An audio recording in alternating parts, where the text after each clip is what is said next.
program, probably. You should. Yeah, you should. We're having a horrible time with this program. Not pleased.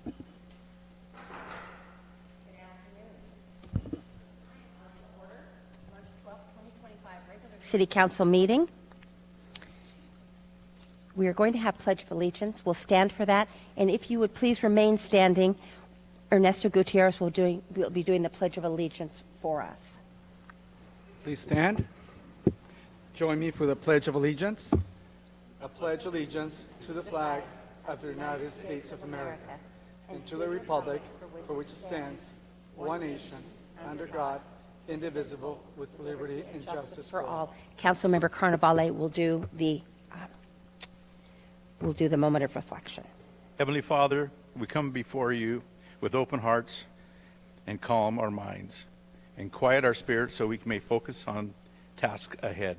Grant us your peace, which surpasses all understanding, and help us approach today with clarity and purpose. Amen. Thank you, gentlemen. City Clerk, will you please have a roll call? Councilmember Carnevale, Here. Councilmember Lamb, Councilmember Gutierrez, Here. Mayor Pro Tem Gregory, Mayor Ross. I'm here. Do we have any changes to the agenda? I have no changes, Mayor. Thank you so much. So at this point, City Clerk, will you please read the statement of participation? Public comment is the opportunity for members of the public to comment on items that are within the City Council's jurisdiction but not on the agenda. Because of restrictions contained in California law, the City Council may not discuss or act on any item not on the agenda, but may briefly respond to statements made or ask a question for clarification. The mayor may also request a brief response from staff to questions raised during public comment or request that a matter be agendized for a future meeting. Public comment will be limited to 3 minutes. If you're a member of the public and you wish to address the City Council, please complete a request to speak form available at the entrance and submit it to the City Clerk. You'll be called upon at the appropriate time. If you have materials or other items to present to the members of the City Council, please do not approach them. All materials shall be presented to the City Clerk for distribution. We have several individuals this evening that would like to speak. Thank you. So the first speaker is Rafael Soto.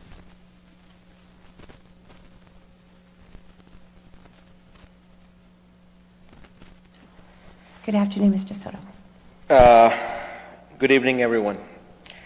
I want to start by thanking Mayor Nancy Ross, Councilman Ernesto Gutierrez, Mr. Eric Bezeril, Mr. Brian Hunt. We appreciate your time and support as we introduce our project that will bring new opportunities to Cathedral City and the Coachella Valley. Tonight, we present PSA Team Soccer and its USL2 franchise, Coachella Soccer Club. This project is more than just a soccer team. It is an opportunity to develop young athletes, create jobs, and put Cathedral City on an international sports map. Our franchise, it's part of USL League 2, a pre-professional league that serves as a stepstone for young talent to reach professional soccer. The project is led by Rolando Antonio Inostroza, a businessman from Chile with strong connections in professional soccer. Thanks to his leadership and international partnerships, this initiative has already gained recognition and support from key figures in the global soccer community. This project is backed by some of the most important figures in international soccer. During our recent trip to Chile, we established partnerships with Pablo Milat, Vice President of CONMEBOL FIFA, and President of Chilean Soccer Federation, and Jaime Pizarro, Minister of Sports of Chile, the highest sports authority in the country.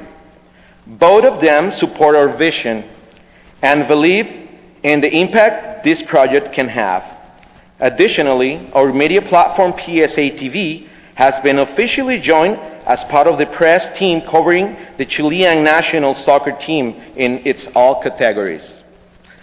This gives us exclusive access to high-level content allowing us to provide much coverage of international soccer events, including the World 20 FIFA U20 World Cup this year in Chile.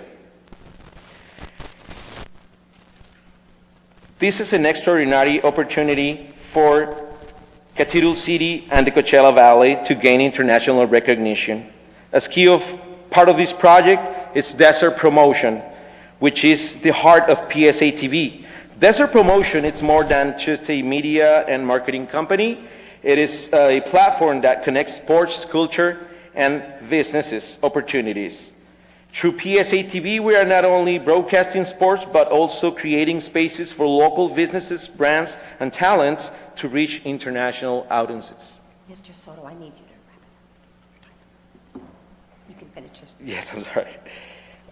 This is just the beginning. Our vision is to grow with the community, with this project, and also give special thanks for everyone involved on this project that we're bringing to the community. Thank you so much. Thank you. Mary Ellen Muir. Good evening, Ms. Muir. Hello, Mayor Ross, and the other council members, and thanks for this opportunity. I haven't been at the last two meetings, and you probably missed me, not. I appreciate you extending the moratorium, but it doesn't really help us at Outdoor Resort. We still continue to experience the odor, whether it's on our patio, riding around our golf cart, playing tennis or golf or pickleball, or even when we're at our large clubhouse, which is way in the back of our resort, probably almost the furthest that you could be from the cannabis. And the door is open at night, somebody leaves or comes, and the odor just permeates the inside of that building as we're there for events. We know that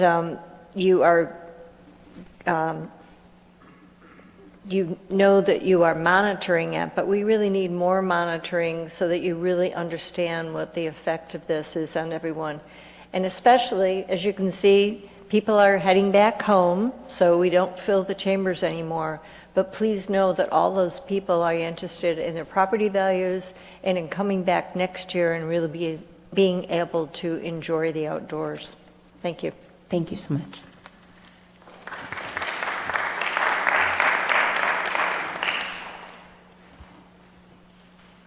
The next speaker is Debbie Price. Good evening, Ms. Price. Good evening, Mayor Ross and council members. As you can see, I always have to put my thoughts on paper because I want to make the most of my 3 minutes or 2.5 minutes. So anyway, the odor has been absolutely horrible again, and I'm speaking as what happened this afternoon. So I'm sitting in my office, and it was 3:26 p.m. typing this, and the odor is unbelievable. So once again, my throat's sore and my nose is running, and I felt sick. Frankly, this is getting old. So from October of last year until today, my beautiful winter home has been trespassed by odors that cannot be tolerated and poisonous particulates that I am forced to breathe. I have no problem with anyone who wants to run a business such as C4 as long as that business does not infringe on the quiet enjoyment of my property. We've proved to you endlessly that we are trapped, and you need to please do something about this. We understand that this was not approved at the beginning of your watch, but it landed in your lap. The right thing to do for everyone concerned with this noxious trespass is to pull that temporary permit for C4, and that can prove 100% that there will, and they need to prove 100% that there will be no odor.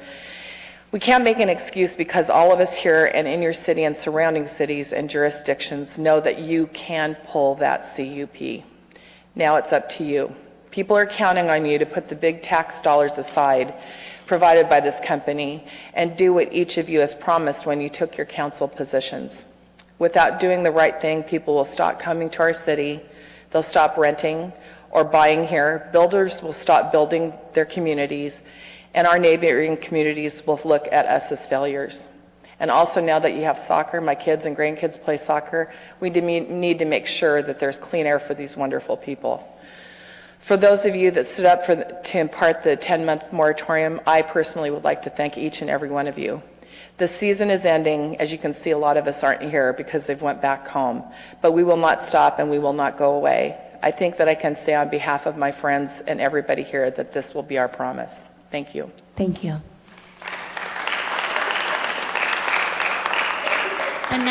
The next speaker is Janet Ream.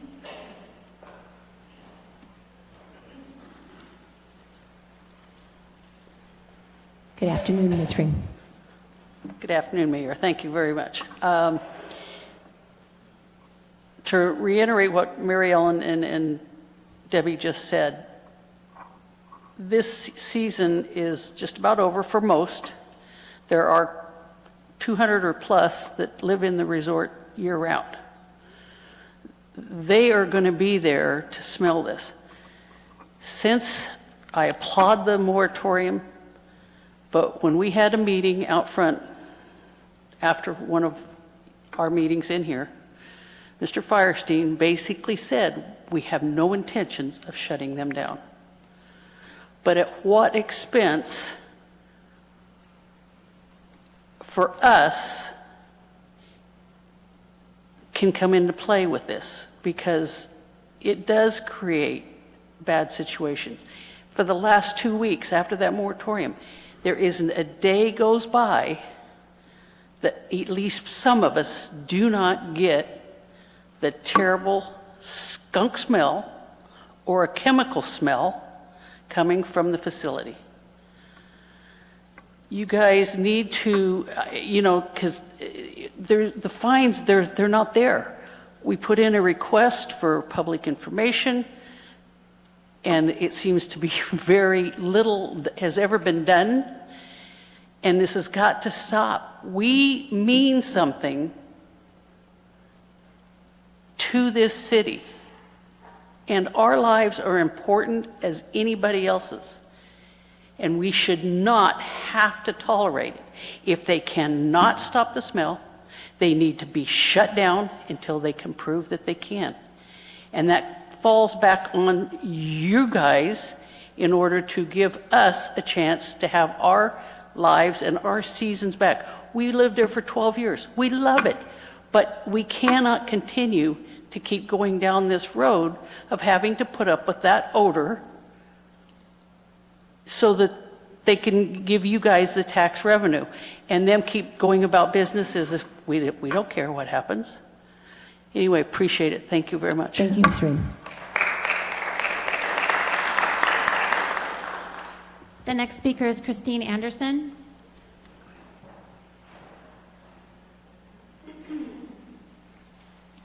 Good evening, Ms. Anderson. Hello, I'm Christine Anderson. Last time you called me the wrong name, but Did I? I get it right this time. I am It's Christine Christine Anderson. Anderson, you guys, right and there. I'm from Canada, and I've lived at Dorp since 2014. I bought before that plant was there. When I bought not near a noise problem, not near a smell problem, not near any other thing that I wasn't looking for. I wanted to bring my family up in a safe, healthy place. I have 2 grandchildren over there now. I hate having them there. It is a dump. It is a hole. When you go out that door, sorry if I'm bothering you, Raymond. Sorry. Good, I'm sorry. Yeah, I know you're busy. I know that it's He's actually really making notes of what you're saying. great. I appreciate that. Thank you. I hate bringing my grandchildren out on the golf course. Your compliance driver goes in there. I've timed them. They're in there 5 minutes. I walked with my grandchild on the golf course the other day for 25 minutes in that stinky smell. Actually, I'm not even going to let her go golfing anymore. It's disgusting. I don't think any of you would want your grandchildren in there, or yourselves, or your families. When or what do they have to do for you to shut them down and get them to comply to your code of compliance, which is zero? It's zero odor. You guys told us zero. I have it in writing from Cathedral City. Zero. You guys made a commitment to us saying you guys will make sure that it does not smell. It smells. When will you guys shut them down? When will you get a backbone and actually shut them down? Because they're the ones that have to get the carbon filters in there to get rid of the odor. It's not your guys' job. You guys shut them down till they get up to code. That's your job. to keep your citizens healthy, to keep them safe. I'm from Canada. We're going home.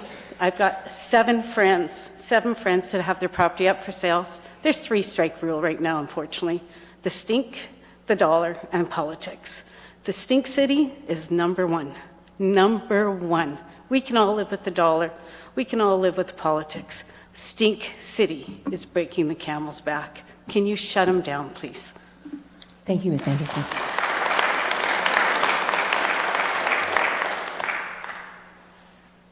Abraham Andrew Gold. Good evening, Mr. Gold.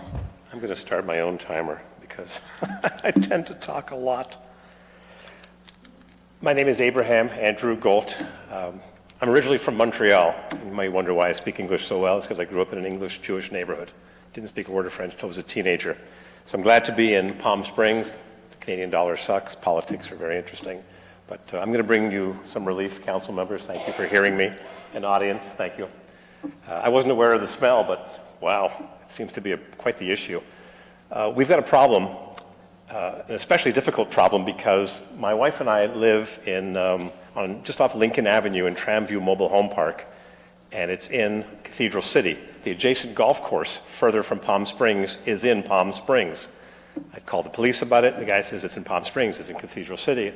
Now I know. I spoke to Manuel Roja about it. He described that property lines go wherever property lines go at the time. There must have been some deal. The problem we're having is golf balls come flying through the tree line. People are shooting that way, and the ball's going that way. And we've owned this home for 9 years, but I used it as a rental. Now we're living there. And one almost hit my wife. We heard a whistle through the trees. It was dusk. The last guys are on the course. I approached the fence. There's 2 6-foot-high fences. I jumped them both. Somehow I'm still in good shape at almost 65 years old.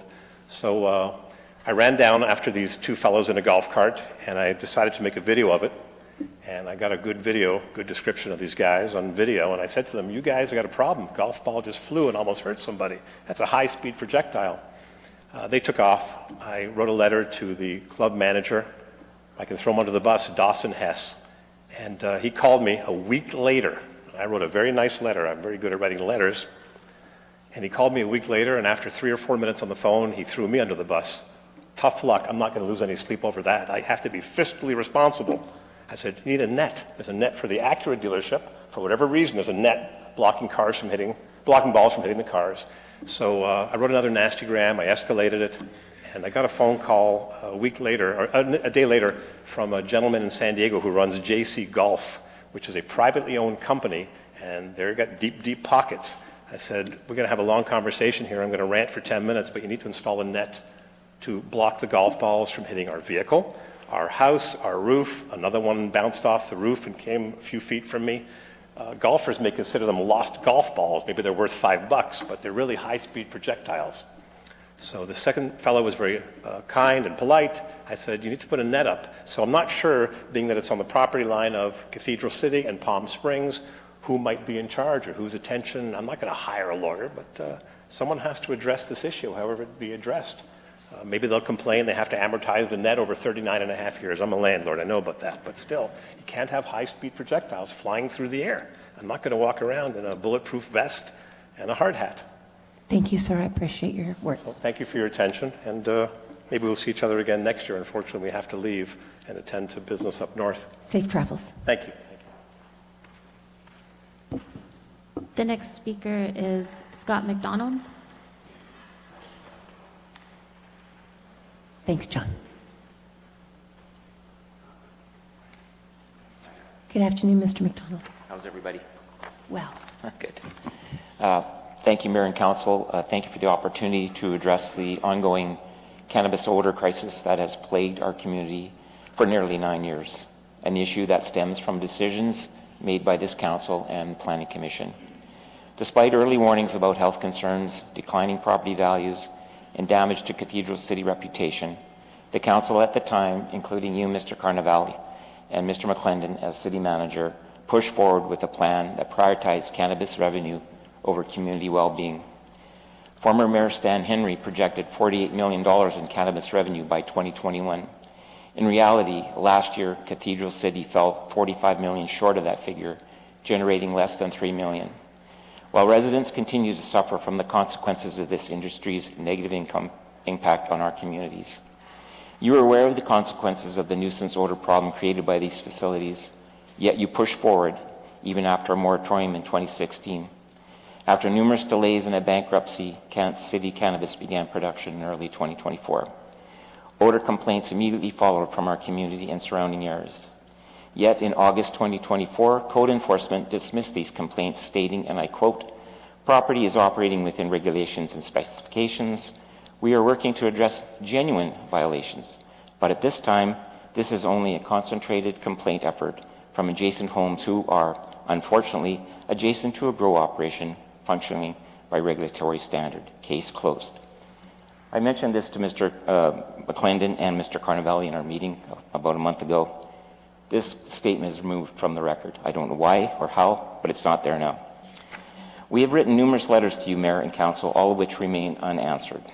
We have submitted multiple requests for information, yet according to city records, since 2019, only one cannabis odor violation fine, a mere $100, has been issued, despite over 1,000+ documented complaints and multiple confirmed violations. Why has the city only acted once? Even when code enforcement officers personally witness odors and a city council member publicly acknowledged the problem. No sanctions have been leveled against Cat City Cannabis or any other cannabis business in Cathedral City for odor violations since 2019. What is preventing more effective action? Additionally, under the conditional use permit, section 3.5, the applicant was required to submit a hazardous materials management plan for review and approval by the Economic Development Community Development Director, which is Mr. Firestein. However, there is no record of this step ever being completed. When asked about this via email on March 7, 2025, Mr. McClendon did not respond. In conclusion, cannabis odors and the associated discharge of hazardous chemicals continue to harm our community. The city's enforcement efforts appear non-existent. A single $100 fine does nothing to deter violations. Thank you, sir. Where is the real accountability? The city's lack of action raises concerns about enforcement priorities. The community deserves answers and action now. Please shut it down. Thank you, sir.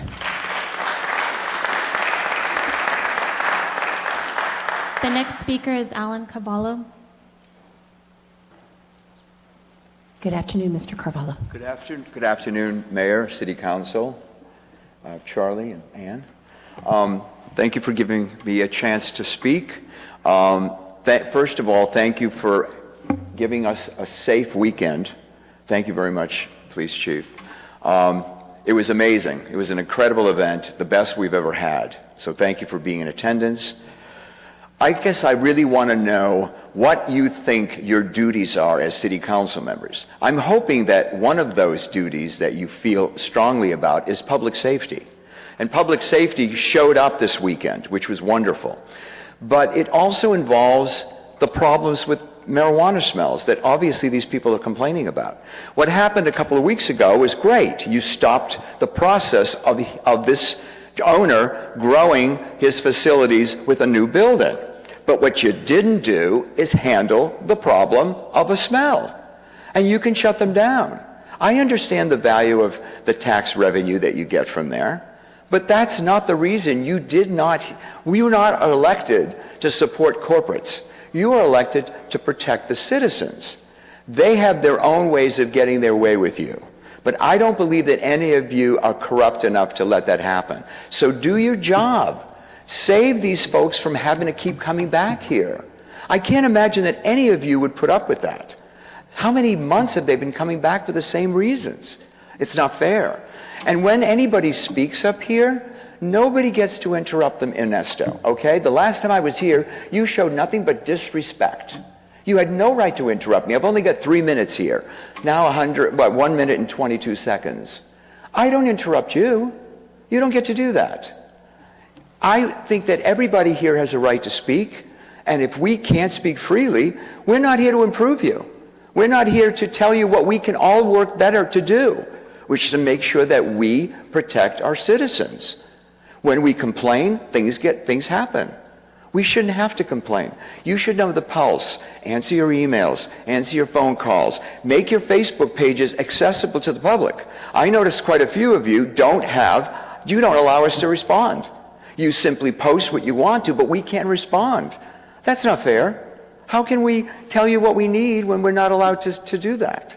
So please, once again, I'm begging you, do the right thing, remember why you were voted in, and make sure that you take care of us, because we're trying to take care of you. Thank you.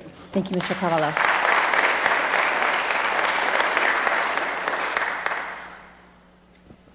Mayor, I don't have any other request to speak forms for public comment, but if you are a member of the community and you would like to provide public comment, please raise your hand.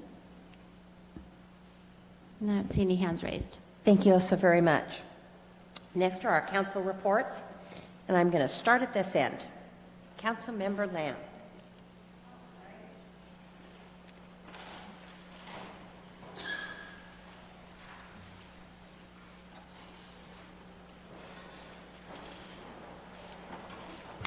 Good evening, everyone, and thank you so much. Let's give them just a second. Yeah, good idea. Good night, you guys.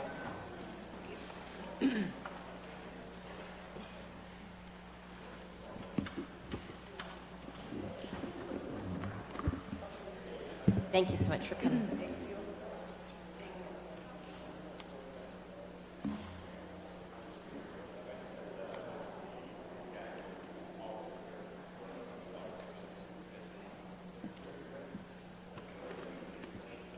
Well, all of a sudden, it's gotten a little lonely in here. We'll liven things up here. When the doors are closed, you're up. All right, good. I had a wonderful opportunity to attend the Boys and Girls Club breakfast, and it was their first annual one. It was not a fundraiser, it was an education experience because the Boys and Girls Club, Scott Robinson and Kara, had an opportunity to talk about all the individual programs that they offer for the children in our community, and it was really an unbelievable experience. During that particular breakfast, I had a chance to meet David Reese. He's the producer of NBC News, and he was just blown away by all the activities and the resources that the Boys and Girls Club offers. And they talked about the experience of the children going to South Africa and meeting other children from the Boys and Girls Club. I mean, just unbelievable. Their Leadership Academy, they have a new computer lab. Anyway, it was a great experience. And at that same breakfast, I had a chance to meet Nick Anziano, and he's the new district director for Greg Wallace, in addition to Felipe Ortiz. So it was a wonderful experience.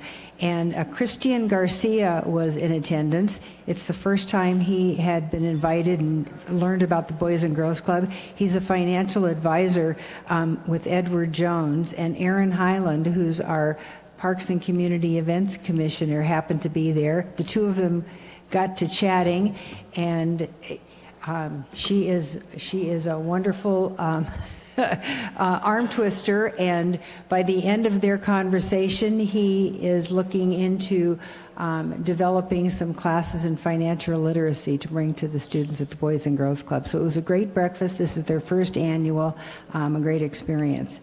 I did attend, along with everybody else, the ribbon cutting for the Cat City Liquor. They did a beautiful job in refurbishing, and that corner is really coming alive. It's right here on Cathedral Canyon and Palm Canyon. LGBT Days, I know we're all going to be talking about that, so I won't belabor it. It was a wonderful event. Fantastic hats off to everybody who really put their time and effort into that, because as Mr. Carvalho said, it was one of the best experiences that we've had here in the desert. And the extended shows offered an opportunity for people to really walk around the lawn and see all the kiosks and the different businesses and the different resources we have in the city. So hats off to everybody for that change. It was great. I attended the annual Diversity Day celebration, and it was put on by AMVETS, and hats off to Tom Swan Hernandez, and I want to thank Ryan for making sure that there was a press release. It was a wonderful experience, and I had an opportunity to meet David Reddy, who's the former city manager for Palm Springs and now a council person, and he talked about how delighted and privileged he felt to work with Cathedral City all these years, and certainly shouted out to Charlie McClendon, our great city manager. So that was a wonderful event. And also I was joined by Lynn Mulatto, who's Mayor Pro Tem of Rancho Mirage. So it was wonderful. And Darren Schemmer, and he's a field representative for Supervisor Manny Perez. This morning I had a great opportunity. It was, this is International Women's Month, and the day was on Sunday. But as part of that celebration, the community members were invited to read books to children. And so I was invited by Emily Sidaviris, who's the kindergarten grade level chair, and a friend of mine, and she invited me over, and I got to read stories. So I was back in my own stomping ground, and it was really a wonderful experience. I did miss the pinning ceremony for the Cathedral City Fire Department. I'm sorry about that, but I just couldn't be everywhere. Darn it. And last night, and just to end on this, Eric Besserell we've been attending the meetings for the Automobile Center right here in Cathedral City. And one of the things I found out just in finding out what's happening in and what Cathedral City resources are offered, the Corvette Club of the Coachella Palm Springs Corvette Club meets at Jessup Auto Dealership. So I went there last night. It's a regular meeting. I thought it might be a mixer, but it's not. They had all sorts of things about cars and how to make them go faster, and all things Corvette. So it was pretty interesting. They talked about all the road trips, but it would just be a wonderful idea as something else to bring to our residents. It's a wonderful resource, and the Corvette Club is fantastic, and they seem very amenable to doing something in Cathedral City. So with that, I'll close my comments, because I know we've all attended many events together, and I'm sure you can add other insights. Thank you. Thank you, Mayor. Let's see. I had a meeting due to that Day Palm Country Club fire. A mobile home was on fire, and I requested a meeting with the fire chief and fire department to get a complete report on it. I'm glad to report that they did an outstanding job, as usual, keeping the fire contained. It didn't move on to other mobile homes, which could have happened very easily with the winds and everything else. They did a fabulous job, and no injuries, and everything worked well as far as the equipment out there at Day Palm Country Club. Tomorrow I'll be attending a meeting there at Day Palm Country Club, 6 o'clock, with the fire chief and fire marshal, I believe, inspector, to squash some rumors that some awful information, wrong information got out, and hopefully we get that all cleared up. And then I played golf at Day Palm Country Club with the Boys and Girls Club. I played golf with Ernesto. It was bad enough he had to carry his clubs and carry me too, but I thanked him for it. We didn't win this year, but it was a lot of fun out there. Then, of course, I met with Ann and Charlie to discuss agenda. And I spoke with a friend of mine, Rick Pantella, concerning the C4 situation. He's been involved in cannabis, odors, and dispensaries and cultivation. And he actually gave me a name that I passed on to the COO of C4. The name of it is UG Urban Grow. And evidently they're out of Colorado, and they're a really competent company that might possibly be able to work on that situation out there to get that all put together. So those folks out there won't have to put up with that any longer. And then this morning I attended the pinning ceremony along with Charlie and the mayor at the fire department this morning. The donuts and coffee were delicious. Chief put on a great job out there. It was a lot of fun, a lot of good people out there. Then I spoke with a developer to discuss a project with Steve Sanchez with the Burlington Coat Building, and Andy's going to take that on and see if what we can do with that. Then along with council, we'll be attending a meeting with the Agua Caliente Bandit Trial, I believe tomorrow. This Saturday, I'll be attending the zoning walks at the Senior Center, and then the one at the Salvation Army, and then the Starbucks on Sunday. And I really had a good time. I was invited to speak on the Radio K News with Gene Nichols, and Steve Sanchez from La Quinta was there at the same time. So we got about 20 minutes of airtime, and I got a beautiful time to put out what we're doing with Measure W monies. And they've actually invited me to go back, and I got to tell you, I got a great face for radio, so I felt really comfortable there. You know? And of course, I got to give a shout out to Ryan, Adam, and Chris Parman for a fabulous job they did this weekend at the LGBTQ. It was the biggest ever, like Cavallo said. It just keeps growing here, you guys. Whatever we do, next year it keeps getting better. It's so amazing. I'm so glad to see that. We have 19 beds or 18 beds this year. Then you had the VIP section out there. That was clever. You know, that was just put together. And it was good to see Chris Parman freaking out and shaking and sweating out there like he used to. You know, I said, man, you look like you're happy, you know. So it was good to see him out there as well. And the small business of the week. Now, you guys, this place has been there for years. It was right across the street from the old Nicolino's, 35270 Day Palm Drive. It's called Taqueria Tortilla Factory. I thought they just made tortillas there, but it's a complete restaurant in there. And it's a family business. And man, their food was going out the door like crazy. And my son and I sat there and had a big bowl of menudo. And you got to try it. It was fabulous. They have homemade tortillas, the best. So if you like tortillas, you know, stop in there and pick some of that up. So, Madam Mayor, that's all I have. Thank you. Thank you so very much. Councilmember Gutierrez. Thank you, Mayor. Good evening, everyone. Since we last met, of course, as mentioned by Councilman Carnevale, I played in the Boys and Girls Club golf tournament. It was a great tournament. We didn't win, but the ones that did win was the Boys and Girls Club at Cathedral City. It's one of their biggest fundraisers in the entire year, and it was well attended, and they did raise a lot of money. And last Wednesday, I also attended the special city council meeting in which we heard from our fire chief regarding our fire department and all the wonderful things that our fire department is doing and all the future goals also of the fire department. And this past week, of course, I also attended the LGBT Days, and just like it was mentioned, that event keeps getting bigger and bigger each and every year. I mentioned to our mayor that we might need some stands next year because it is just getting so big.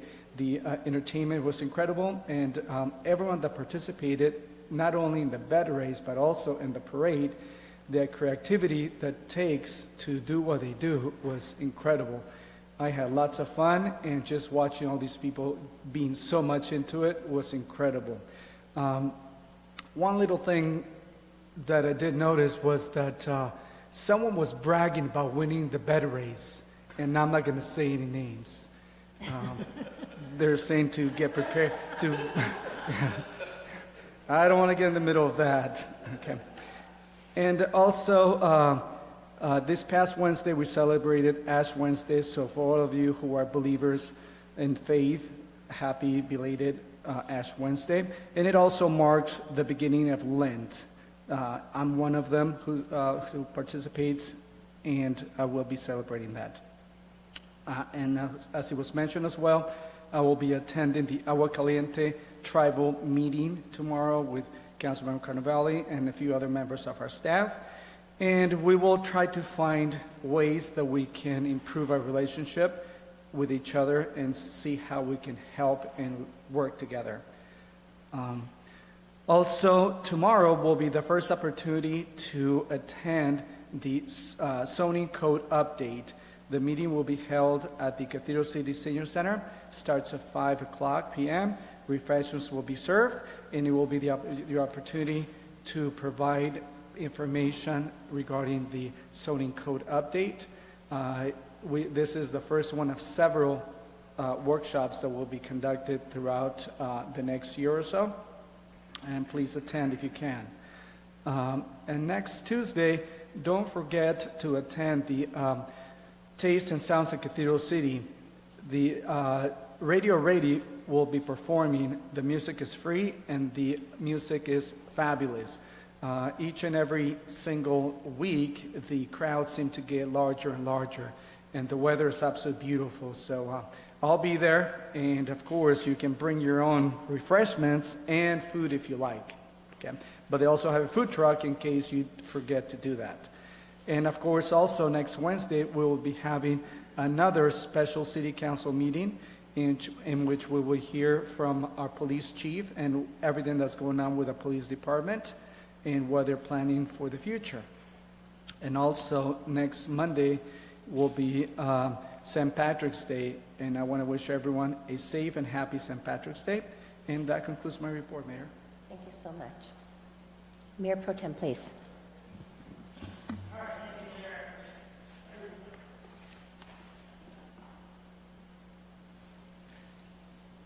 Need help? Oh, there it still says it's off here, but you must have done the magic there. All right. All right, yes, it's been busy. Our last regular meeting was, of course, near the end of last month. We kicked off the month on my schedule with our painting of the Rainbow Crossing. That was on Saturday, March 1st. I know a number of community members, council members, and, of course, the communication staff in particular were out there. I want to thank again Ryan and his crew and Public Works for setting that up. It was done with much thought and safety this year. If you've done it over the years, there were some years where we were having to use our own cars to block off cars. Those days are over. They actually made sure everything was properly blocked off, lots of equipment. It was a special shout out to Grocery Outlet for bringing some food and refreshments to that event. It was well attended. It's always good to see members of the community. Some people even allies brought their kids out there, and they were painting away at the Rainbow Crosswalk and having a great time. So thanks. And then kind of keeping in the theme, but that next Tuesday attended Tastes and Sounds here at the amphitheater. It was kind of the preview or kickoff to the warm up, I guess I would say, to LGBT Days with some music and then some drag performances. I thought they were quite good. That one might say that's kind of more of a niche group, and so it's not always the best attended. Yeah, I don't have my little ball on the end. I don't know what happened to it. So I'm sorry, I'll try not to. I'll try to speak slowly and not so busy. But that was actually quite a number of people. It just shows the popularity of the Tastes and Sounds, how it's been. I see the clerk go somewhere. All right, I'm gonna make sure people aren't creeping up behind me. All right, thank you so much. And then on Wednesday, March 5th, I'll just keep going, okay? I, of course, attended the special meeting here for the budget. The fire department's already been mentioned. And then that Friday was the real kickoff of LGBT Days. And so I joined the mayor here and many of the council members to help raise the flag here in front of City Hall. It was televised. And later attend the Misconception show at Mary Pickford. Again, another very well thought out event, very much appreciated. I know the community appreciated that. It was quite a good show. And then kicked that all off by going up on top of the parking garage for the drone show that night. So that was great. There's some photographs out there circulating on social media, but very well done again. So a good kickoff for the LGBT Days. And then on Sunday, of course, with everyone else, I was here in the morning, a little concert from Radio Ready, I guess a warm-up for their upcoming Tastes and Sounds, and then which led eventually into the bed race, and has already been mentioned, the 19 entries, including one from City Administration, which I think actually won a prize this year in one of the categories, so that's excellent. And then some went really fast it was a big red streak going across the front, so I'm not sure who that was that won the speed race in the bed race, but of course it was our fire department. And so it was a great event. And then afterwards they actually had some of the ones that were participating in the bed race that were the drag performers did on a drag performance. And I have seen many drag performances in my day, some good and some bad, but I saw a performance that, I guess it was around noonish on last Sunday with the Exorcist bed and that I have never seen before and will probably never seen again. So if you haven't seen it, look for video. I'm sure it's out there. But that was talk about a one-of-a-kind event. So again, the overall LGBT Days, as has already been said, is growing and growing. There had to be thousands of people here. I don't know if there's anybody, if there's an official estimate, but on Sunday, and it was very well attended. Thank you, of course, to the Community and Council for making yourselves available and actively participating in that event, and of course to, as already been mentioned, to Ryan and to Adam and Chris. They all did a great job putting that together. And there were some people I see in the audience that there were people in there that had, paint makeup on that looked just like you. Eric, somebody looked just like you there. So I don't know, it must have been a doppelganger. Anyways, earlier today I did travel up to Riverside. I actually had 2 meetings with the Riverside County Transportation Commission, one an executive committee meeting talking about mostly about budgeting for next year and some employee matters, and then the regular Transportation Commission meeting where they did a number of things, including formalizing a process for some applications for funding that we have made sure that the Coachella Valley projects are treated equally with other projects. So that did, of course, pass today. And then I attended, on behalf of the mayor, the city selection committee, a committee I have never been at. It was kind of a crazy meeting, but it ended up selecting some representatives on the local or on the county's airport use board and the oversight committee for the old redevelopment agencies, those kind of things. It should have been an easy meeting, but it was one of those ones that kind of dragged and went all over the place. But we survived and got back here in time for this meeting, so I was happy to be able to fill in. Mayor, I suggest any time that you can't get out to that meeting, you make sure you send me, because I'm glad to fill in for you. Well, and it worked out because I was in Riverside this morning anyway, so.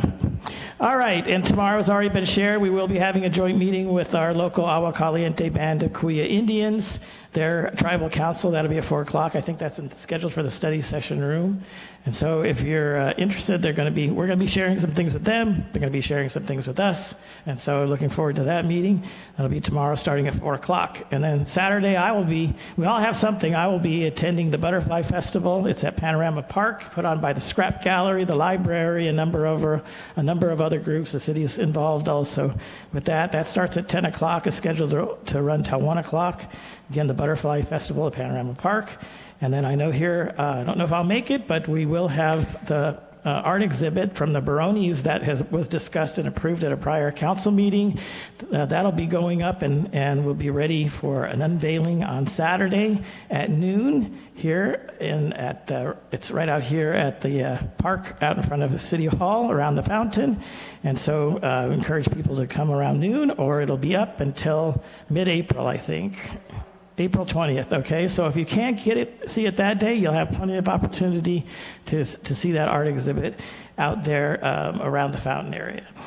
And it's already been shared, next Wednesday we will be having another special budget meeting in the police department. That'll be at 4 o'clock here in the council chambers. And as always, every Tuesday, stretching off into April, we will be having Taste and Sounds. I think this coming week is Radio Ready.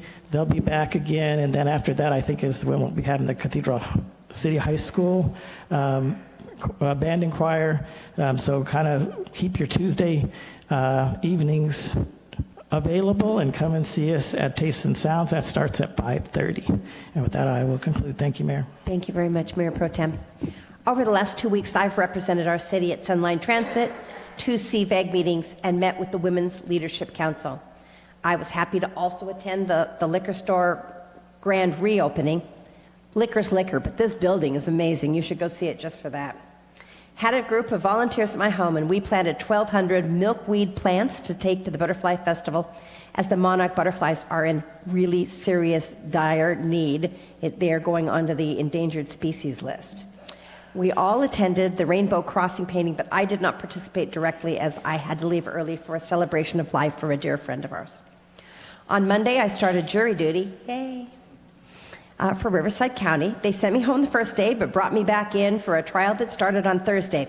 Well, maybe it started on Thursday. I sat until 4 o'clock that afternoon when we were excused.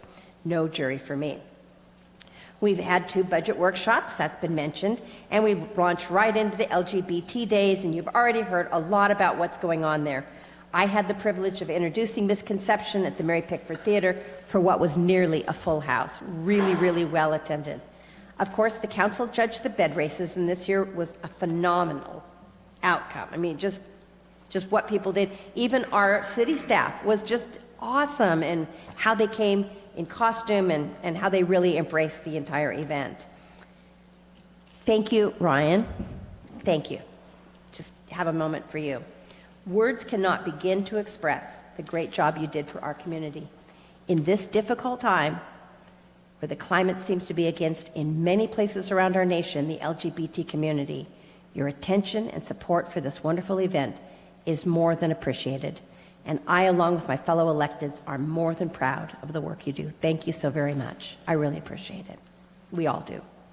I met with many of our fellow electeds and staff at the Greater Coachella Valley Chamber of Commerce Legislative Breakfast.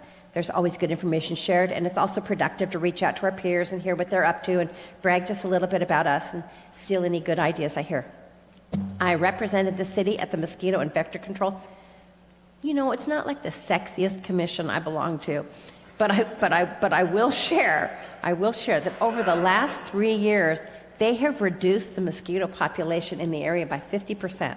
That's a lot. I mean, it really is. And although, you know, I don't personally know anybody who's had dengue, you know, it's possible. I mean, it can happen. John, look at you. It could happen. It could. So this morning, I was at the pinning ceremony for fire, and I was glad to be in attendance.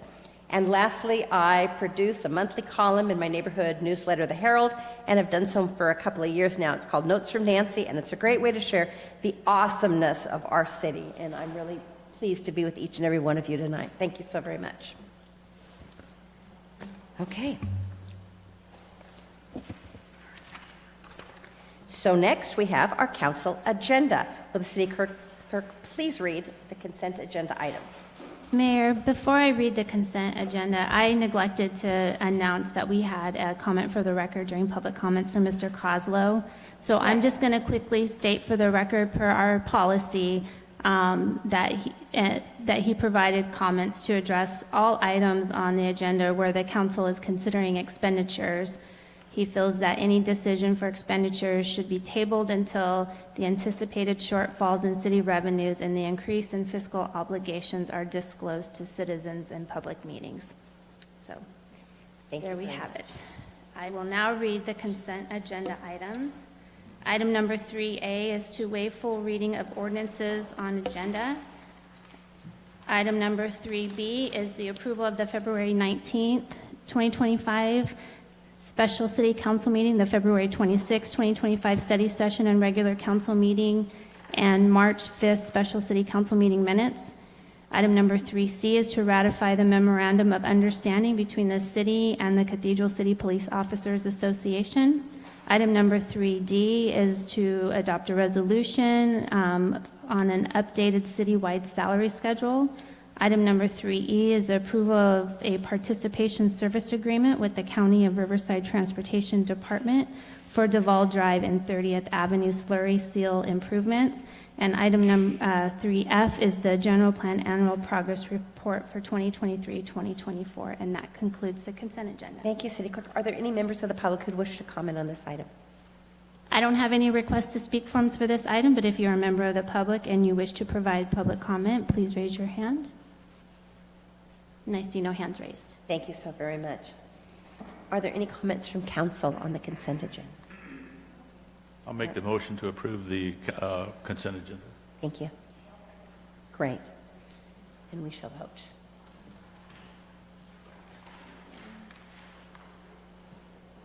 I'm gearing it up. It's just being slow. And we can take a person-by-person vote if you'd rather. You want to do it? Okay. So we have a motion by Councilmember Carnevale and a second by Councilmember Lamb. Councilmember Carnevale? Aye. Councilmember Lamb? Yes. Councilmember Gutierrez? Yes. Mayor Pro Tem Gregory? Yes. Mayor Ross? Yes, thank you so very much. Motion carries, all ayes. So our next item is a public hearing. It's the Community Development Block Grant Fiscal Year 2025-26 Annual Action Plan Introduction. May we have staff report, please? Thank you, Mayor. It's hard to believe it's been a year since we did our last annual action report, but Elizabeth Medina from our engineering department is here to present this item, which is the first step in getting us authorized to receive our allocation from CDBG. Elizabeth.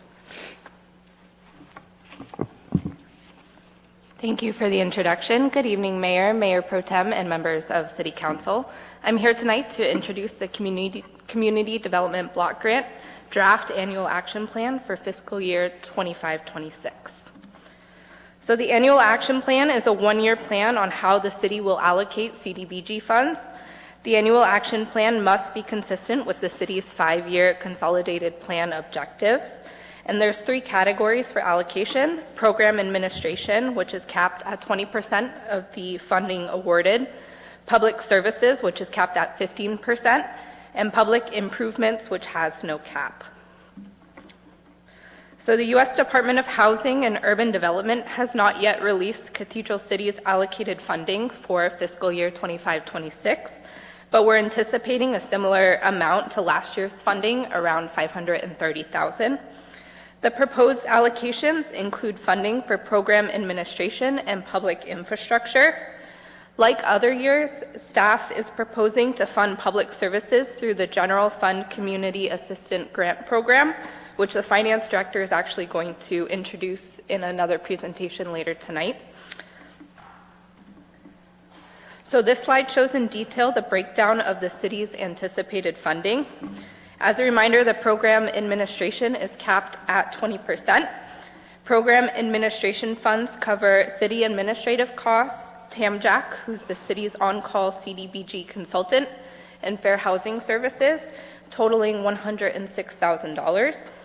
And the remainder of the funds are proposed to be allocated towards public improvements.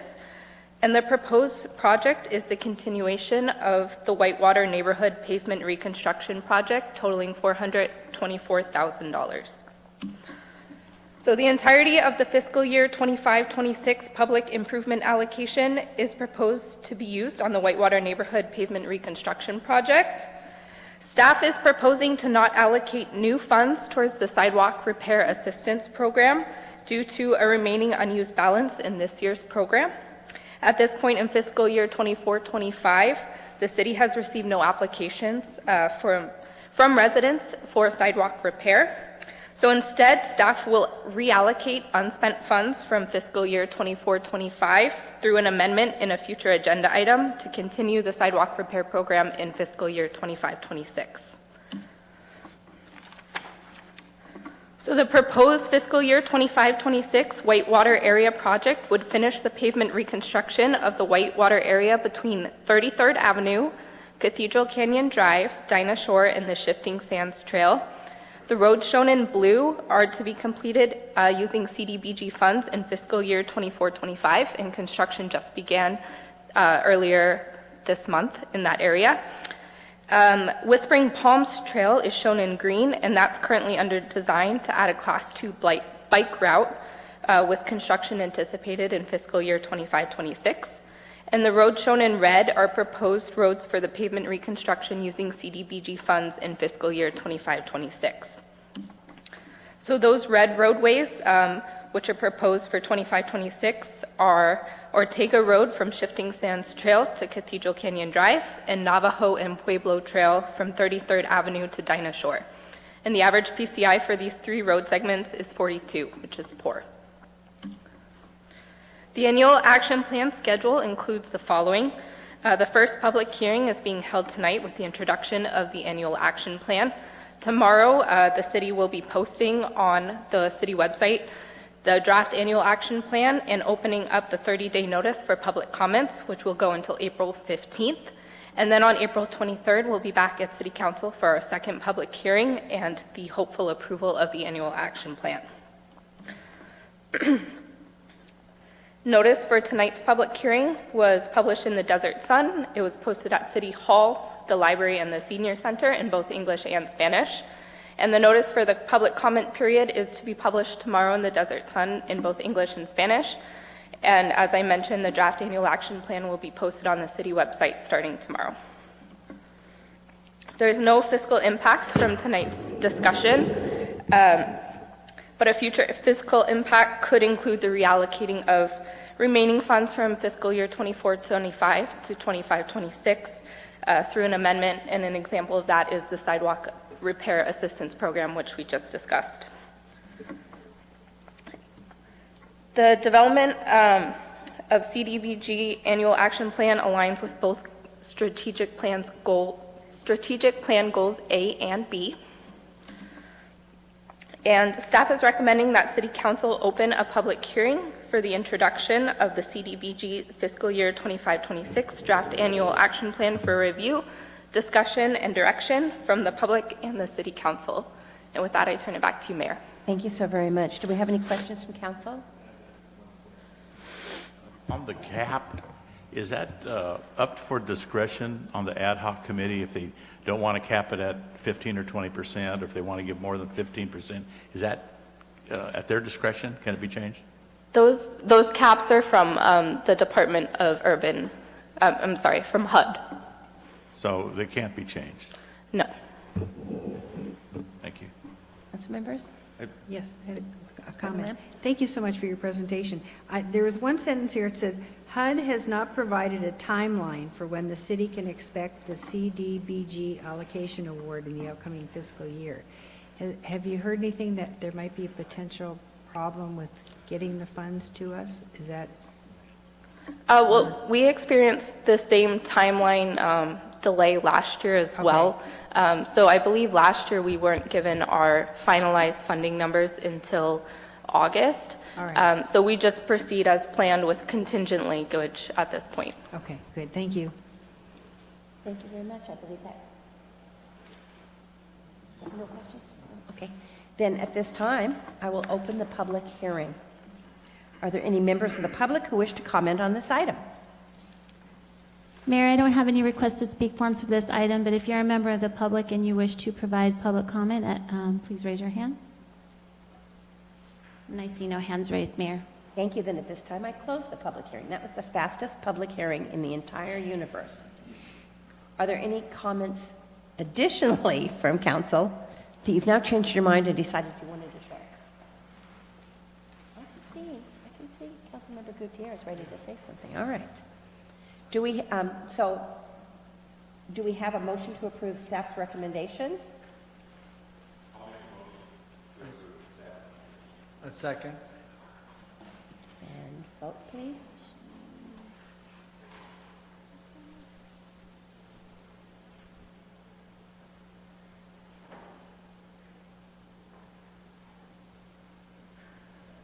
So we have a motion by Councilmember Carnevale and a second by Councilmember Gutierrez. And the motion carries all ayes. Oh, you guys can't see it, can you? Thank you. Next is the fiscal year 25-26 Community Assistant Grant Process and Ad Hoc Committee Selection. Staff report, please.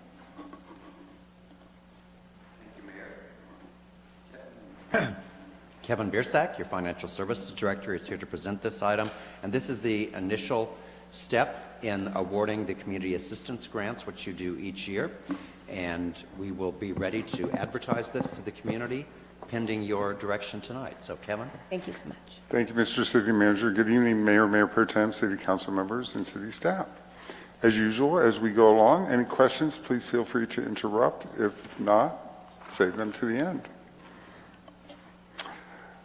This is the third year that we've come to you with respect to our updated, modified Community Assistance Grant Program. So in the upcoming adopted budget that we hope happens in the month of May, we anticipate that you all will approve a general fund community assistance grant program in the amount of $70,000, the same as the last 2 years, to support requests for grants and sponsorships from community nonprofit organizations and other governmental jurisdictions. In addition, the city will offer a general fund Public Arts Commission grant program that was offered last year, and it will be managed by our Assistant City Manager and the Public Arts Commission that will support $20,000 for art programming and educational endeavors within the community.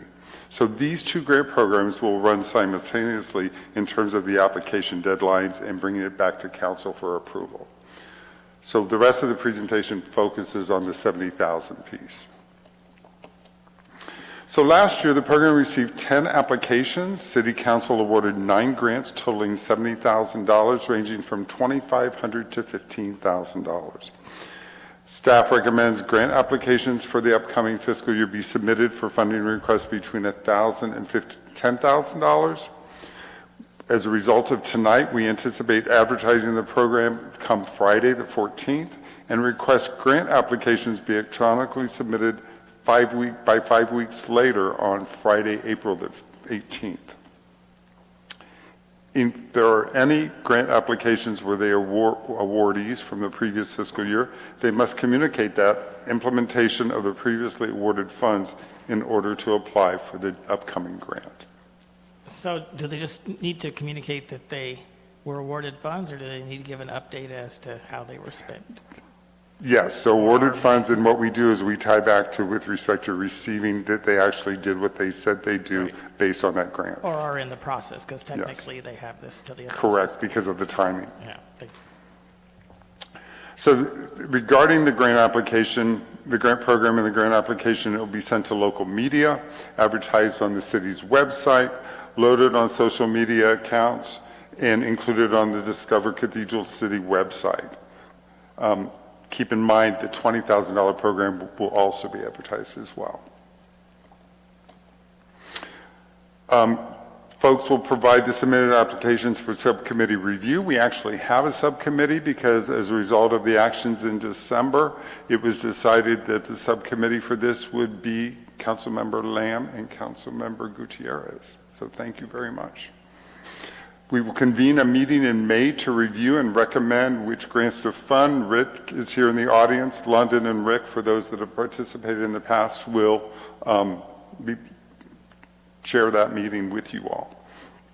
So once those recommendations are finalized, and this is one change versus what is in the staff report, we had anticipated bringing the proposed grant awards to City Council for approval at the June 11th meeting, but with that meeting being vacated, we've modified that to be the June 25th meeting.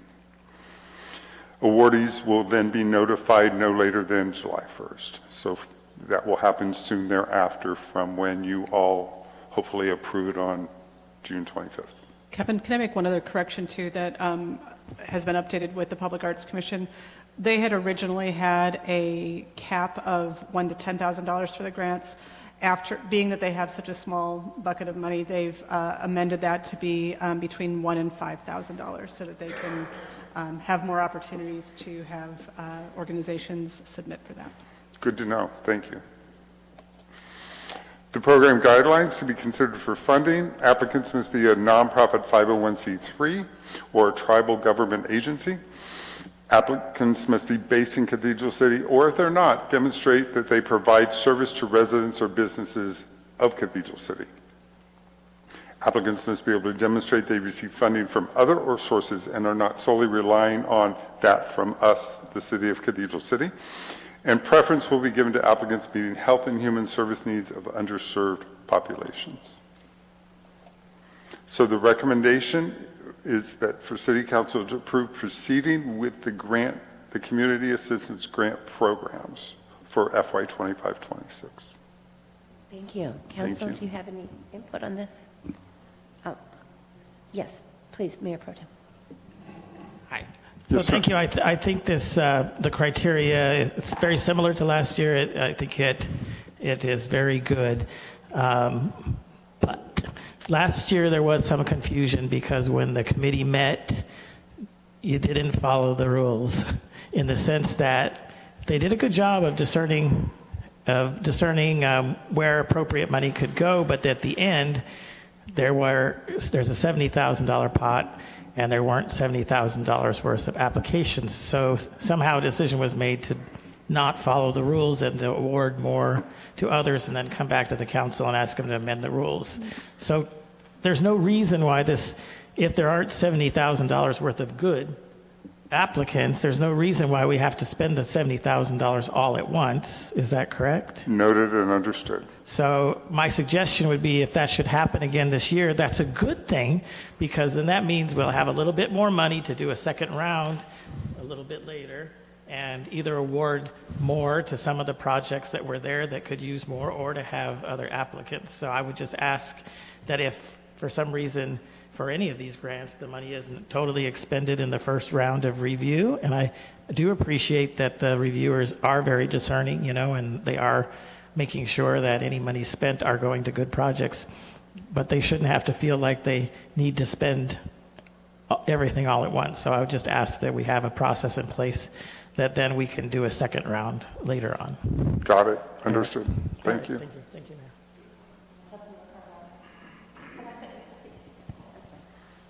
Thank you very much. We really appreciate it. Thank you. Are there any members of the public who would like to comment on this item? I don't have any request to speak forms, Mayor, but if you're a member of the public and you wish to provide public comment on this item, please raise your hand. It looks like we just have staff left in the building.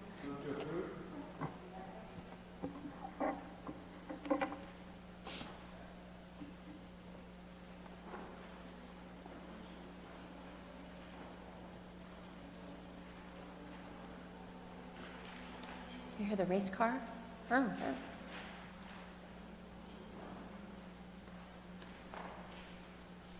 Councilmember Gregory, do you? Legislative action B is to increase. Mayor. I'm sorry? I don't have a vote from Councilmember, or Mayor Pro Tem Gregory. Thank I've clicked you. mine. Do you have mine, Tracy? Yes. It was just me because I was using the lull to restart my microphone thing, which worked, by the way. The motion carries all ayes. Thank you so much. Sorry about that. No worries. So, let's get this. So, we are going to, I'm sorry, I took my eyes off it. Now I don't know where I was. So we have, we did the staff recommendation. We did this increase. So we're increasing authorized staffing to implement Measure W, fiscal year 24-25, initial staffing requirements. City Manager. Thank you, Mayor. As previously reported to you all, staff is working to get ready to deliver on the promises that were made related to Measure W. In order to be able to have the fire department 4th ambulance in place on July 1st, we just need authorization to increase our authorized staffing by 8 positions now, so that in mid-May or so, we can get them on board in order to complete training. Chief Contreras will present an update on that item and also show you how that works financially with the revenue that will be coming in from that tax beginning in April of this year. Chief?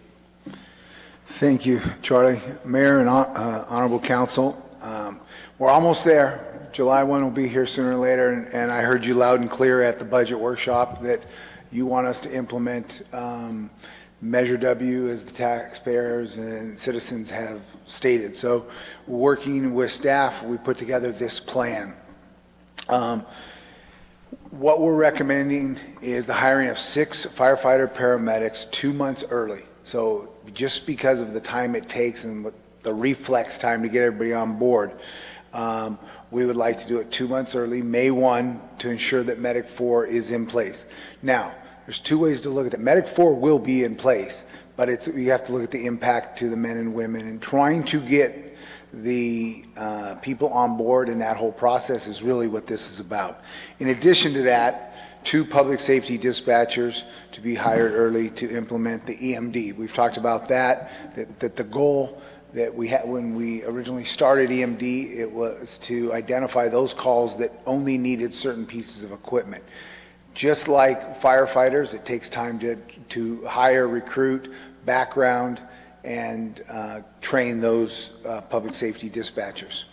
So, and I think it was Councilmember Gutierrez at the budget workshop asked about hiring paramedics, right? One thing that we've done, we've attacked it from multiple angles. Number one, I am out at the schools getting people, sharing them that what we've got going with Cathedral City. And as you saw today, we are, as of today, we are fully staffed. All our positions are filled.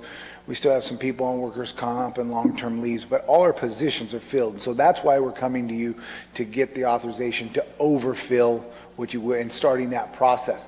They won't be on board. It's going to take 60 to 90 days to get them on board, but we have to start that process.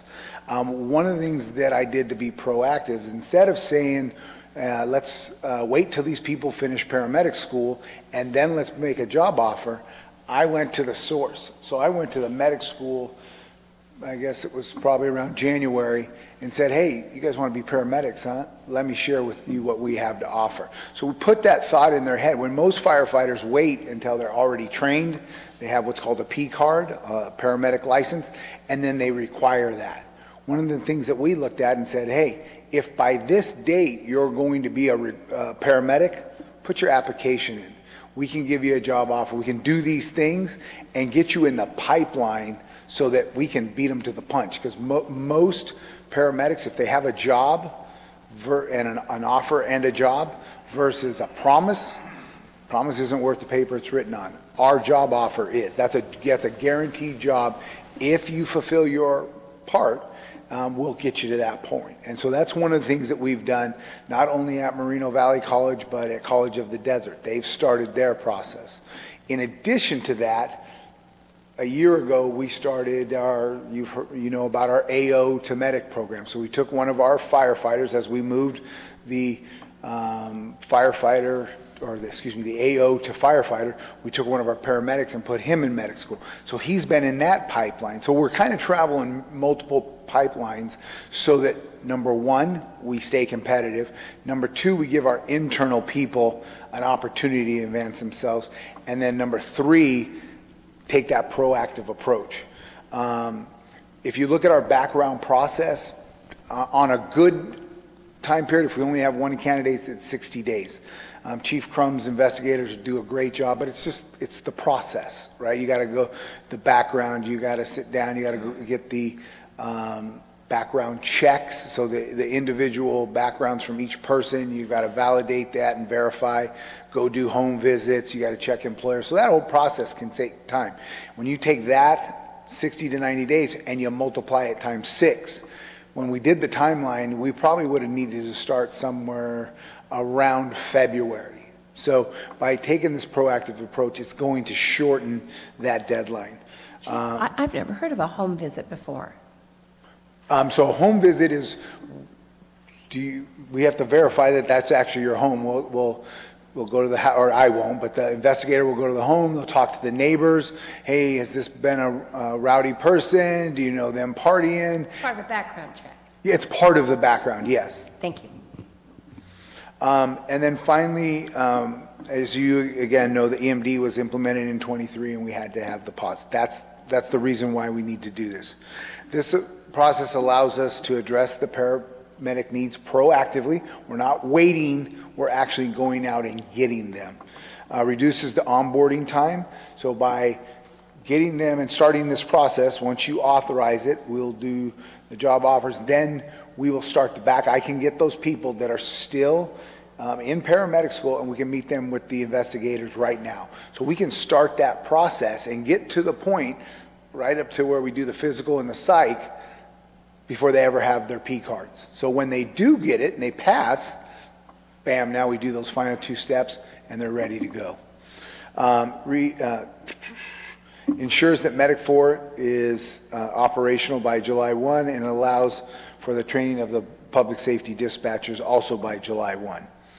The benefit, it gets us those qualified paramedics, it ensures adequate staffing and decreases the potential for those mandatory overtimes. Fiscal impact, so the firefighter paramedics, to do 6 of them, 2 months early is $160,631, and that would come from the Measure W-151 fund. The dispatchers, for the 2 public safety dispatchers to hire them 2 months early is $41,000. That would come from the general fund, okay, for a total of $202,280. Now, how does that break down? Based on what our estimate is that the Measure W will bring in for the year $1.25 million. To date, allocated has been $549,614, and this is kind of the breakdown of what you've already authorized, or I should say, the purchase is the part you've already authorized, and then it would be the firefighter staffing, which leaves a remaining Measure W funds of $700,000. Now we're saying that once that money comes in, starts coming in April 1, it's going against that chunk of money, the Measure W. Strategic plan alignment, this initiative aligns with the 5-year strategic plan, enhances emergency services on time, addresses potential staffing shortages, ensures consistent ambulance service and response times, and supports the EMD rollout. Conclusion, what we're asking you is to authorize for the 2024 and 25 hiring of 6 firefighter paramedics, 2 public safety dispatchers, to ensure that we get Medic 4 operational by July 1, with the goal of efficiently maintaining emergency services. And with that, I'll take your questions. Council members? All right, I'll take you first. He said it aloud. Well, I'm closer. Thank you, Chief, for your presentation. So is there some reason why the cost of the dispatchers is not a Measure W cost?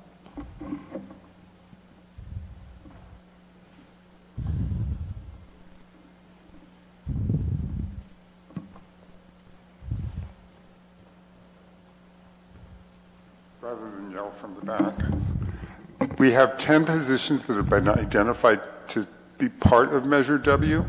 With respect to the anticipated $5 million, we have those identified as 5 pillars, 20% each for the original budgeting.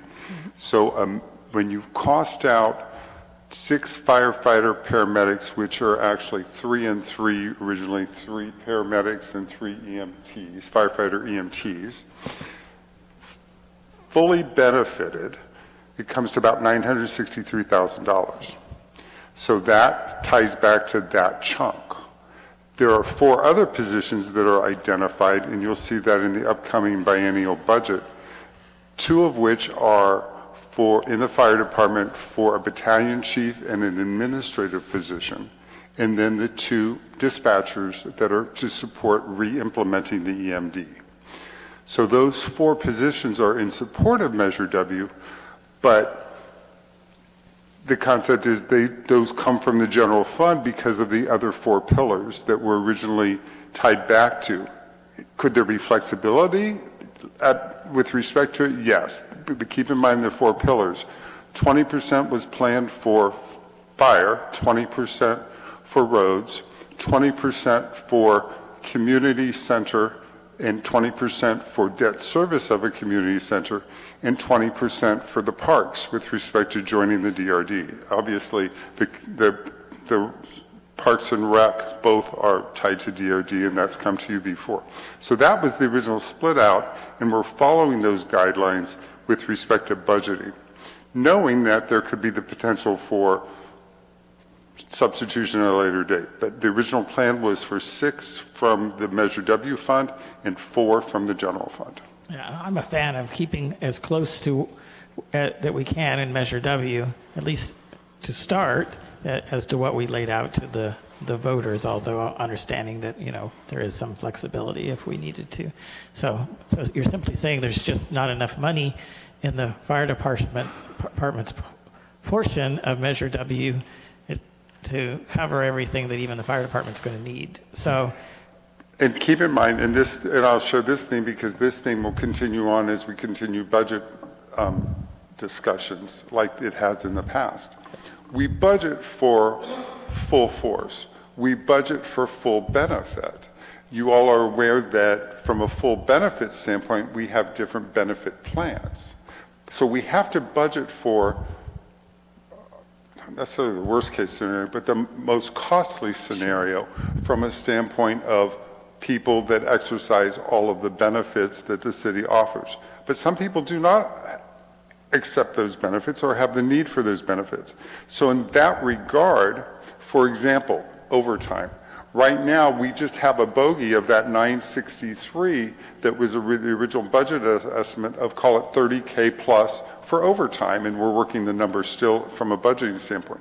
So the plan would be to have some of that overtime, because I would bet the chief would acknowledge that those 6 people may incur overtime over the life of a year, that we would do overtime up to that $1 million threshold of the 20% from that fund. Any extra overtime may have to be absorbed by the general fund because of the 5 pillars. Yeah, and the reason I ask, and I'm not saying that the fire department would, we would say, oh, $1 million and that's all you had, because we realized, and hopefully the taxpayers out there realized who said, we're trying to somehow get out of some of our general fund obligations, that Measure W still wasn't necessarily going to cover everything that we financially that we hoped to do with Measure W, and we understood there's going to be some cost to the general fund for that. So what I hear you saying is it'll go up to that $1 million, and then other costs would be reflected. In other words, in another place, probably from the general fund, and we're going to see that in the upcoming budget for next year. Yes, sir. And to further add to that, we may get more than $5 million. We may get less than $5 million because it's 0.5% of what we get for the 1% for the existing use tax. So the existing use tax goes to the general fund just like sales tax goes to the general fund. This 0.5% will come to the Measure W fund. If for some reason we get less than $5 million, we'll divide that by 5 times into the 20% pillars, into the 5 pillars. But let's say we get $5.5 million with respect to that, then that would mean that we would have more for each pillar. Oh, that's a good point, yeah, because you're pointing out it may not all get spent exactly the way that it's budgeted, but it's a budget, and the revenue may not come in the way it's budgeted, but you'll adjust at the end. And the general fund is, as it always is, our general fund balance is our, I don't know if you call it cushion, or takes the hit or takes the extra sometimes. So we have factored in, knowing that the way we do our annual financials in our audit in September, we have factored in that in the late August timeframe, we're going to be going through reconciliation activities with this new fund, the Measure W fund. Our 151 fund is the number. And so we're going to be going through reconciliation activities to determine at the end of each fiscal year where we have to make adjustments, if need be. So since the cost for the remainder of this fiscal year of those emergency medical dispatchers is going to be general fund, we can anticipate that they're going to be general fund likely next year in the next year's budget. And in the original budget that you will be seeing from a budget book standpoint, that's the starting position. Okay. That Chief Crum's additional dispatchers will be tied to the general fund, Fund 100. All right, thank you. So that's all for my financial questions. But I did want to ask about the emergency medical dispatchers, and it might be Chief Crum, or you may know the answer. And I think I know why, but I don't know for sure, so I'm going to ask. If we can cover dispatch with this certain number of dispatchers, and you even implemented at one point the emergency medical dispatch, but then weren't able to because of staffing, that leads us to believe it takes more staffing to implement EMD. Can you just briefly explain why that is? Yeah, the primary reason, and I'll take the words out of your mouth, the primary reason is when they're doing emergency medical dispatch, each call takes longer because they're asking those questions. So if multiples of them are coming in, then there's nobody to take the other calls. Right, and they pretty much have to stay on that call as they're going, where now they may have the option of handling multiple calls. And with these two positions, history tells us the number of calls and the time that everything will work out to where there's enough people to take the emergency medical calls and the non-emergency. Okay, yeah, I just want to make sure, because I don't think we specifically, at least that I recall, spoken to that, so I just want to make sure everybody understood that, including myself. So thank you so much. Thank you. Well, thank you. Mayor Pro Tem pretty much asked a question that I was asking about as far as the dispatchers. Now, do you have the equipment as well already? So we would have to add no additional more equipment we would have to purchase for the 2 extra dispatchers? All the equipment is in place. The only additional cost that I will have will be the retraining of the dispatchers in the EMD process itself. I spoke with the Murrieta chief last night, and we're going to, what's that? I spoke with the Murrieta chief last night, and we are going to arrange for our dispatchers to basically do sit-alongs for an entire shift, because they are probably the best agency in this county with their EMD dispatching process. So I want our dispatchers to see that firsthand, but I am looking at cost to re-implement the training, because they haven't done it for over a year. I need to get them retrained. Thank you. Thank you, Madam Mayor. Thank you, Mayor. My first question is, currently we operate 3 ambulances, so every time an ambulance gets dispatched, a fire truck comes along. Now, we're going to be operating a 4th ambulance. Are you going to have enough trucks to send out along with a 4th ambulance? So if you remember, not only about emergency dispatch, but part of the accreditation process was to look at our dispatch. So like Chief Crum said, it's not just who you send, but why are you sending them, right? So there we have, I think the last number I looked at was 37% of our calls are falls. Well, if it's a fall and they just need a simple help up, you don't need to send 5 people for that. 2 people will do. So part of, another word for EMD is tiered dispatch. So we'll have these preset types of calls and says, okay, this call requires this unit and this number of people. That's really the beauty of what we're going to do with EMD, is we will really be able to, instead of just saying, you called 911, boom, we're sending an ambulance and an engine and they always go. We're now going to be smarter with our resources and say, okay, it might be, hey, I've fallen, I don't feel good, and I need a transport to the hospital. Okay, we don't need to send an engine to that. We'll send an ambulance to that. So it will allow us to what they call tier based on what the customer needs. So again, for most medical aids, we will send what they need. There might be a time, but when you look at, one of the things we looked at is our time on scene. So how much time from the time we get the call till we go to the person's home and we're off scene, that period of time is actually really small. It's about 20 minutes, right? So because you're running 4 ambulances, on our busiest times, it's running in a loop, that you might, that first engine that goes out with an ambulance, and now that ambulance goes to the hospital, the other ones go. Now that 4th ambulance now can team up with that engine if need be, or they can go by themselves. So right now, the way I would tell you right now, and I've said all along, we need transport vehicles. We need ambulances. We may decide in a year, because that's where the exponential growth has been, is in our transport, not necessarily our calls. We have seen an increase, but the biggest increase is in the transports. Great. My next question is this. Now, about $1.2 million will be invested in the 4th ambulance and staff per year. Now, one thing that we have not talked about is that ambulance is going to be producing income. So it's basically going to be paying off itself with the ambulance transports that will be conducted. Now, that money is going to be going to the general fund in a way. Is that correct? Correct. And again, it's the way the money comes in. It's revenue reimbursement, right? So according to the federal government, it's revenue reimbursement, right? So it's costs that you've put out, and they're reimbursing us for that, the fees and everything, and that's going into the general fund. And yes, that's what we talked a little bit about, those projections, if you remember last week, what we thought.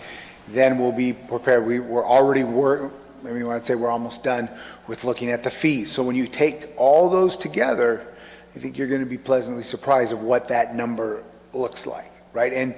And the percentage growth that we will see in our transportation reimbursement. Thank you. Thank you very much for your presentation. Thank you. We know, I can look out there and tell you there are no members of the public. So do we have Move approval. Second.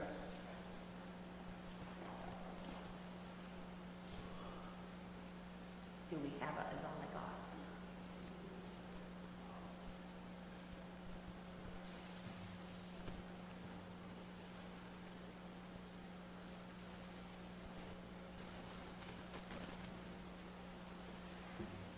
We have a motion by Mayor Pro Tem Gregory and a second by Councilmember Gutierrez, and the motion carries all ayes. Thank you very much. Council, do we have any discussion of future agenda items? No. You know what? We be done. We are adjourned. Have a great evening, everybody.